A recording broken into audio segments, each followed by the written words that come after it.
तर मित्रांनो, आज आपल्याला आला होता साप पकडण्यासाठी कॉल. आपण होतो गावामध्ये.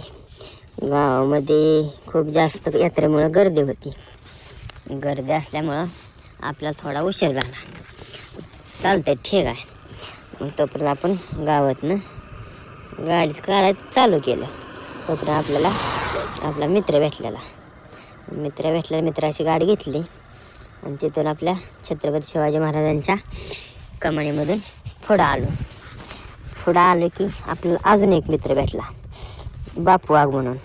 त्याची गाडी घेतली आणि आलो पुढं आलो तर गर्दी जास्तच होती, कारण स्टॉल हे जास्त होतं. स्टॉलमध्ये भरपूर वस्तू होत्या विकण्यासाठी. मग त्या गर्दीतून हळूहळू पुढं आलो की काही विशेष लोक आलेले होते. त्यांच्याकडून आपण गाडी काढली आणि पुढं आलो की आपली गाडी आली हवेला.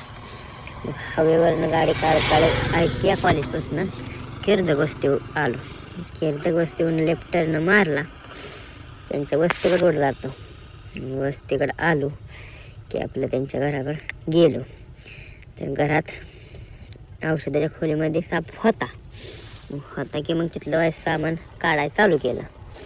मग तिथली कॅरेटे वगैरे सगळी बाजूला घेतली की खाली एक बॉक्स होता. त्या बॉक्समध्ये बघितलं की तिथे एकदम दिसलं आपल्याला साप. त्या बॉक्सला बोळ हे आहेत का बघितलं तर त्याला खालच्या बाजूने बोळ होतं. म्हणलं ते कोण जाईल म्हणून आपलं वरनं ते भरणे वगैरे काढायचं चालू केलं. भरण्या काढले, वरची थापी दुसरी थापी काढली की लगेच आपल्याला दिसला साप. धरला की मग त्याला हळूच घराच्या बाहेर घेतला. मग घराच्या बाहेर वाईस पटांगणात घेतला. त्यांना म्हणलं त्याला भरासाठी एक ठिका घेऊन या. तर ती म्हणले आमच्याकडे काय ठिका नाही, ह्या भरणीत भरा. बरं ठीक आहे म्हणलं, असेल भरणीत आपण भरूया. ते सापलेच बाळ करत होता. त्याला म्हणलं वाईस थोडं शांत करूया. शांत करायचं चालू केलं. शांत होतच नव्हता लवकर.